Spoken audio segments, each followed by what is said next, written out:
আসসালামু আলাইকুম। সবাই কেমন আছেন? আশা করছি সবাই ভালো আছেন।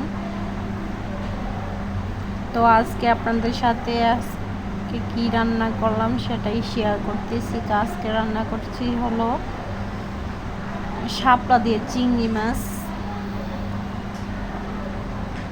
শাপলা দিয়ে চিংড়ি মাছ খেতে যে কী যে ভালো লাগে।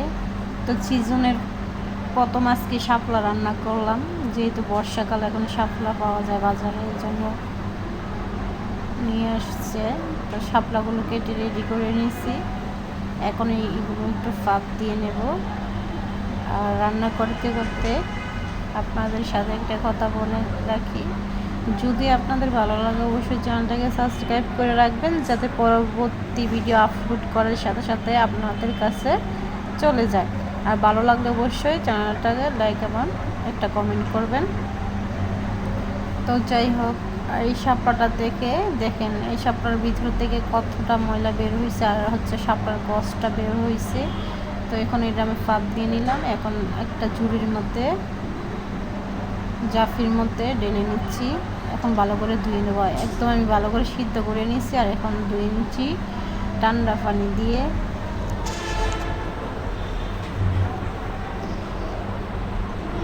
আর এদিকে পেঁয়াজ, কাঁচামরিচ, রসুন সব কিছু রেখে রেডি করে নিচ্ছি। আর এই যে চিংড়ি মাছ নিয়ে নিলাম।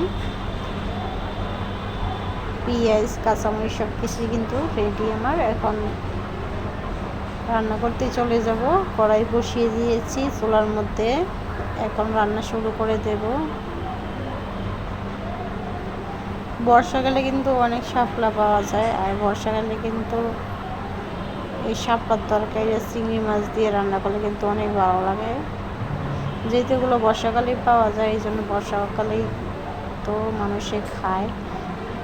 তো অনেকেই খায়। অনেকে হয়তো বলবে যে ডাকাইয়ারা যার কত কিছু খাবে, বা এই ডাকাইয়ারা শুধু খায় না, সব দেশের মানুষই শাপলা খায়, সব কিছুই খায়।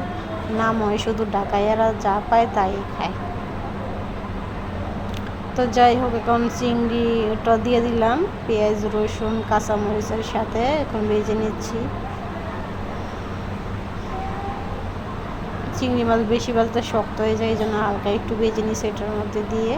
আর হচ্ছে এখন ধনিয়ার গুঁড়া, মরিচ, হলুদ এবং পরিমাণ মতো লবণ সব কিছু দিয়ে তারপর মশলাটা কষিয়ে নেব।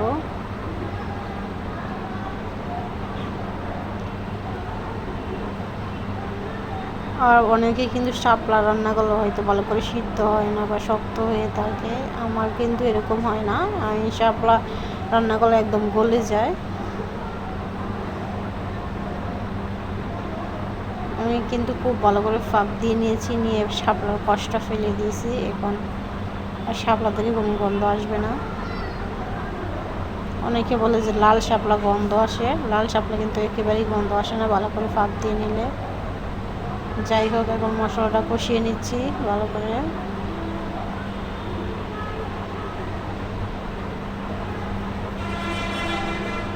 এখন এই মশলার মধ্যে দিয়ে দিচ্ছি শাপলাগুলো রেখে দিয়েছিলাম। আর শাপলাগুলো ভালো করে চিপে নিয়েছি পানিটা, আমি ভিতরে পানিটা ভালো করে চিপ দিয়ে ফেলে দিছি।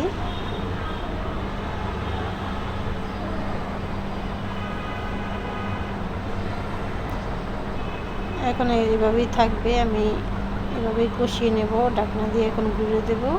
ঢাকনা দিয়ে ডেকে দিলে কি হয়, অনেকটা সুন্দর হয়ে সিদ্ধ হয়ে যায়, আর কষানোটা খুব সুন্দর হয়। এই যে দেখেন, কিছুক্ষণ পরে এখন ফিরে আসলাম, আবারও নেড়ে ছেড়ে দিচ্ছি। এই তরকারিটা যত মাখা মাখা রাখবেন ততই ভালো লাগবে। আর আমি একটু সামান্য পানি দিয়ে দিব এখন, আর একটু ভালো করে সিদ্ধ হওয়ার জন্য।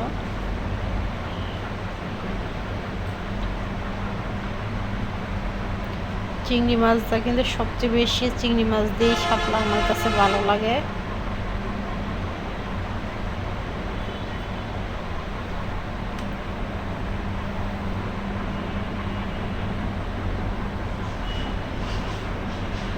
তো এখন কিছুক্ষণ থাকবে, এভাবে ডেকে দেবো আবার। এই যে কিছুক্ষণ পরে আবার আসলাম। এই যে দেখেন কত সুন্দর বলক এসে পড়ছে। আবার একটু নেড়ে ছেড়ে দিচ্ছি। নেড়ে ছেড়ে তারপরে একটু আবারও ডেকে দেবো।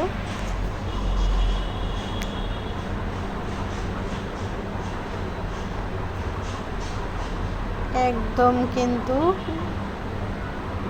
নরম হয়ে গেছে এই শাপলাগুলো।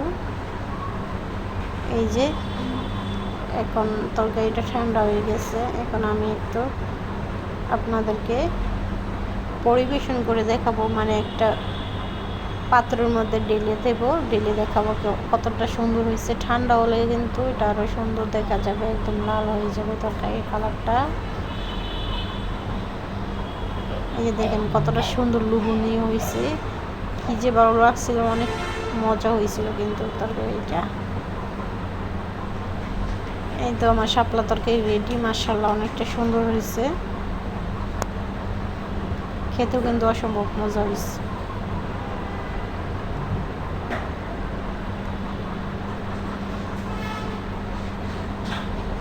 তো ভালো থাকবেন, সুস্থ থাকবেন, আল্লাহ হাফেজ।